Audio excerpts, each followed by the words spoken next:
हिमांशु जी, कांग्रेस की ओर से आज तमाम बड़े गंभीर आरोप लगाए गए बीजेपी पर, पीएम नरेंद्र मोदी पर, और साथ ही आप सुन ही रहे हैं कि हमारे साथ जो मेहमान जुड़े हुए हैं कांग्रेस प्रवक्ता हिमांशु त्रिपाठी जी, माफ कीजिएगा संदीप त्रिपाठी जी, वो भी ये कह रहे हैं कि पटेल जो कि आंदोलन करते रहे, आप एक तरफ हितैषी भी बनते हैं सरदार पटेल के, लेकिन दूसरी तरफ पटेलों के लिए कोई आरक्षण नहीं दिया गया है गुजरात में। इसको लेकर के आपका क्या जवाब है?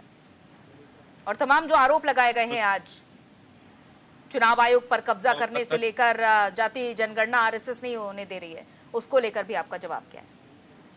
जी नमस्कार, मेरी आवाज आ रही है आपको? जी बिल्कुल आ रही है जी। अब मैं इनकी पार्टी जी के जो इन्होंने रद्दे से कमेंट मारे, मैं इनका जवाब दूंगा। सबसे पहले इन्होंने जो बोला सबने अपना अपना बाप चुन लिया है, तो उससे मुझे एक बात याद आई। आज खड़गे जी ने बोला, जो कि 82 साल के हैं, उन्होंने 78 साल की सोनिया गांधी को बोला कि इनका आशीर्वाद मुझे चाहिए। तो त्रिपाठी जी ने बोला कि अपने अपने बाप चुन लिए हैं, तो मुझे लगता है वो भी समझ गए होंगे मैं क्या कहना चाह रहा हूँ। उन्होंने खड़गे जी ने आज बोला 78 साल की सोनिया गांधी जी से कि इनका आशीर्वाद प्राप्त हो जाए तो सबसे बढ़िया रहेगा। अच्छा, दूसरा ये सरदार पटेल की बात कर रहे हैं, तो सरदार पटेल की ही विडंबना रही थी भाई साहब, जीतने के बाद जिसको पूरी कांग्रेस ने वोट किया उनको होम मिनिस्टर बना दिया, और जिनको एक वोट मिला उनको प्रधानमंत्री बना दिया। विडंबना ये विडंबना वो नहीं बोल रहे हैं, विडंबना ये हुई थी सरदार पटेल के साथ। अरे भाई बीच पार्टी थी, देखो झूठ नहीं चलने दूंगा ना, वो कांग्रेस नहीं चलने दूंगा जो आप सोशल मीडिया पे चलाते हो। अरे वो नहीं चलेगा। शुरू किया कैसे कह रहे हो? अरे पार्टी बोलना शुरू किया है कहाँ पढ़ा आपने? संदीप जी, पहले उनको अपनी बात कंप्लीट कर लेने दीजिए, क्योंकि आपको भी पूरा समय मिला था। आपके बीच में हिमांशु जी जब नहीं बोले थे तो पहले जवाब सुन लीजिए। आपने भी गंभीर आरोप लगाए थे, पहले उन्हें सुन लीजिए फिर आप पे आएंगे। आपकी बात को सुन लिया, अभी तक वो नहीं बोले आपने झूठ बोला या सच बोला। जब मैंने उनसे सवाल किया तभी वो बोले, तो इसलिए बात को कंप्लीट हो जाने दीजिए। अच्छा, मैं अभी तक अपनी बात मैंने शुरू ही नहीं की, अभी तो मैं अरे पहला रिएक्शन तो ले लेने दीजिए। संदीप जी क्या कर रहे हैं आप? झलता है नहीं, आ जाते हैं। एक मिनट सुनिए, अभी मैंने इनकी पार्टी का बोला है। अच्छा, दूसरा मैं इनके सैम पित्रोदा को कोट करता हूँ। सैम पित्रोदा ने बोला ये अधिवेशन कुछ नहीं होता है, जमीनी स्तर पर काम करना चाहिए। जब तक जमीनी स्तर पर नहीं करेंगे अधिवेशन फालतू है, ये सैम पित्रोदा ने बोला। अच्छा, अब अधिवेशन में चौथा क्या बोला गया मैं बताता हूँ। इनके महामहिम राहुल गांधी क्या बोली? महामहिम राहुल गांधी भाई हम दलित मुस्लिम के चक्करों में पड़ गए और ओबीसी पे छिटक गए।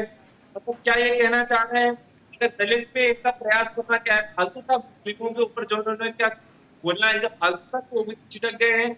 अरे कैसी गंभीर बातें कर रहे हैं। और दलित विरोधी तो उनकी मानसिकता वहीं जाती है, तो बड़े बड़े वादे करते। न सिर्फ वो दलित विरोधी कह रहे हैं, बल्कि राहुल गांधी का आज का आपने बयान सुना होगा, उन्होंने अपनी स्पीच में ये भी कहा है कि आरएसएस ने तो संविधान को किस तरीके से जलाया था रामलीला मैदान में। उन्होंने ये भी कहा है कि हमारे देश का झंडा तिरंगा होगा। सालों तक आरएसएस ने तिरंगे को सैल्यूट तक नहीं किया, और यहां तक कि संविधान को भी जलाया रामलीला मैदान में जब लिखा गया था।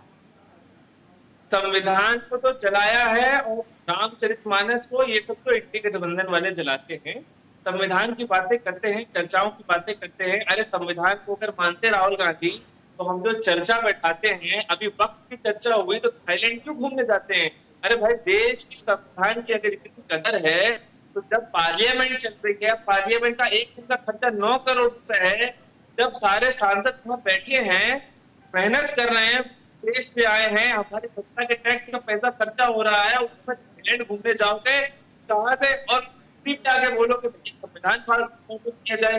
9 करोड़ रुपए एक दिन का संसद का खर्चा होता है, कौन देगा? हमारे यहाँ कुछ देश जाता है, ये करते हैं लोग काम। तो उसके बाद कह रहे हैं आज कहते हैं कि चर्चा नहीं करते, चर्चा से भाग रही भारतीय जनता पार्टी।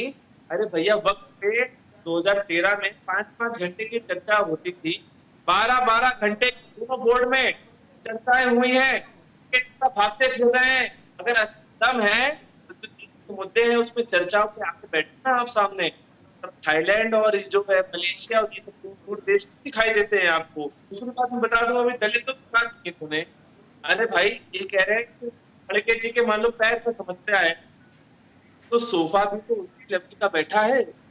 जी का विशेष है कि आप किनारे बैठा देना, और सोनिया गांधी और राहुल गांधी बैठे तो ये पार्टी का अध्यक्ष जो जिनको महान दलित चेहरा उनको सबके किनारे बैठा दिया। अरे उनके और बीच में इतना गैप था, पार्टी के नहीं है 29 बैठे हुए थे, और पार्टी का अध्यक्ष सबके किनारे बैठा हुआ है। ये दलितों के प्रति जो है प्रेम है, तो ये तो दिख जाता है कांग्रेस आज कैमरे में कुछ भी बोले।